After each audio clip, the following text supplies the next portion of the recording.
So, what's going on, everybody? It's been a long time since I have done a video, and just a few topics I want to touch on. Obviously, they're going to be in different segments, but this one is, as you know, the HIV and things like. Oh, who's calling me at the? Hey, hold on.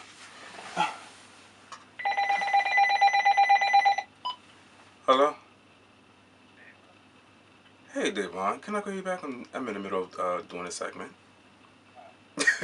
Bye. Okay, that was my brother. All right. So, um, HIV, as you all know, is not a death sentence. You can live with it. You can prevent it. But when you're living with the virus, there are things that you need to do in order to take care of yourself. As you all know, medications out here are getting better and better. They're down from, my God, from 15 pills, well, more than 15 pills, down to 1 pill a day. And which is great, which is fantastic, and which is doing a lot for your body and fighting the virus that's within your body. But as I see nowadays, people are not taking care of themselves. They really don't care. They're starting to give up, and they're just dying. And they're causing themselves to die. It's not the HIV that's killing them, it's themselves. And what I try to promote and what I try to tell people is that you may not want to take the pill every day or pills every day. You may not want to see the doctor every day, but it's going to benefit you in the long run. It's going to benefit you. I mean, there are times when I don't feel like being bothered. I don't feel like getting stuck with needles when it's time to get blood work, or I don't feel like taking my medication every night. I don't even feel like talking about my HIV status. I don't know if y'all noticed, but I haven't been talking about it for a couple of weeks because it is draining talking about it. It does take a lot out of you when you're doing prevention and when you're talking about your life to help others to see that, it is preventable. You can live with it. You can take care of yourself, but don't put yourself at risk for it because it's not worth it. So it's a lot when you're dealing with it. When taking the medications, you're going to obviously feel the side effects.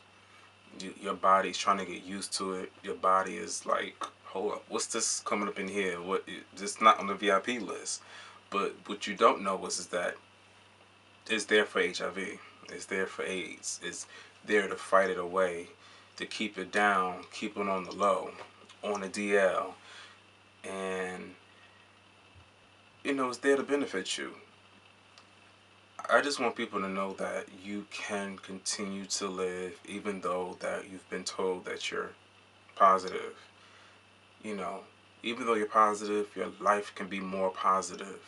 Don't let HIV positive keep you in the negative. What do I mean by that? Well, don't let it take you out so soon. Don't let it put you down. Don't let people with their stigma and their ways of thinking about HIV and their stigma keep you down, because you can rise above all. Most people are afraid of you, but you should be afraid of them more than ever.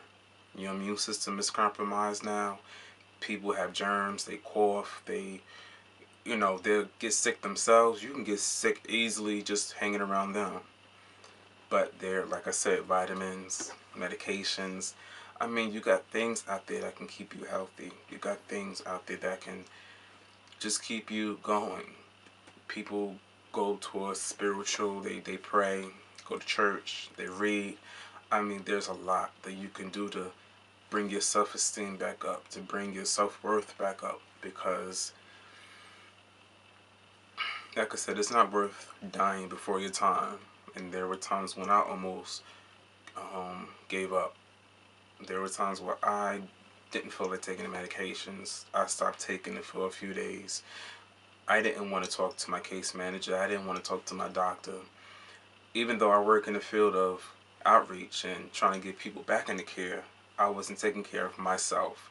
I stopped the whole thing. I was like, you know what? This is too much. I can't deal with it.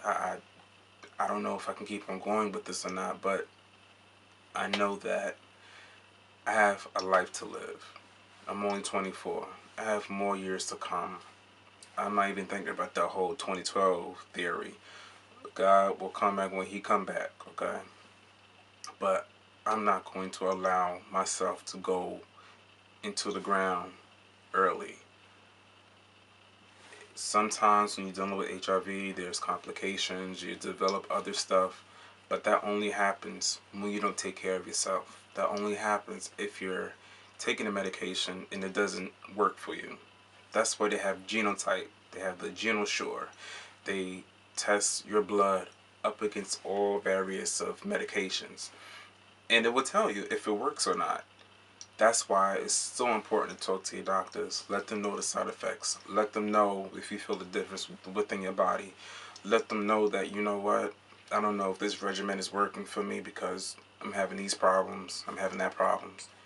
The doctors can switch you to another medication that can work out for you. So you have to be a voice for yourself. There's people who are voicing themselves. There are people that's voicing for all of us. I'm voicing for you, and I'm also voicing for myself. But you have to voice your problems and your opinions. So I'm telling you, you have a whole bunch of things that you can do, and just want to let you know, just don't give up. It's easier said than done. It's um, not easy coming from a person who is not dealing with HIV, but I can sympathize with how you feel because I'm living with it. I can sympathize how you feel when taking the medications. I'm taking medications. I've been taking it for 3 years now. I can sympathize how people act towards you with the stigma and the rejection. I talk about my life all the time. It's not all roses when I'm dealing with people. I can sympathize when you're feeling tired. You don't feel like going to work. You don't feel like hanging out. You just want to be to yourself. I get like that at times. So if you do what you have to do, your life can be, it could be 10 times more better. You could be more healthier. I'm getting tired of seeing people dying and just giving up, when they have all the resources, they have all the help they can get. They on ADAP, they have they have the insurance, you have everything. There are people who are dying just waiting on the ADAP list just to get help to pay for their medications. There are people who were taking medications. There are people who wish that they can just see a doctor to help with this. And there are some people who wish that this can be taken away. But as people will say, and I'm not going to go into the whole theory of there's a cure, there's this and this, that. I'm not thinking about it. I'm not going to waste my time. What I got to focus on is me, my body, my health. I got to take the medications. I got to see my doctor. I got to report some things to her if I see any changes. Boom. Sometimes groups will help. Sometimes doing video blogs, writing, reading. I'm telling you, there's a whole bunch of things that you can do to get your life in order, get yourself more healthier. I'm telling you, there's more resources. And stressing is another killer. Stress will cause your viral load to come up, your CD4 to drop down, you to get sick, to break out all over your face. It will cause you to go through some things, and it's not worth it. So I just hope that I shed some light to some things and shed some light to some people who are going through some things right now. And like I said, keep on going. But if you need to talk to someone, if you need to talk to me, ask any questions, feel free to leave a message in my inbox. I do get the messages, but with my time schedule, I may not reply right then and there. But I do reply most of the times on time. So take care of yourself. Think wisely. Don't give up. If you do get in one of those moods, make sure you bounce back from it. You got a life to live. People want you not to go. I'm pretty sure that you have a family member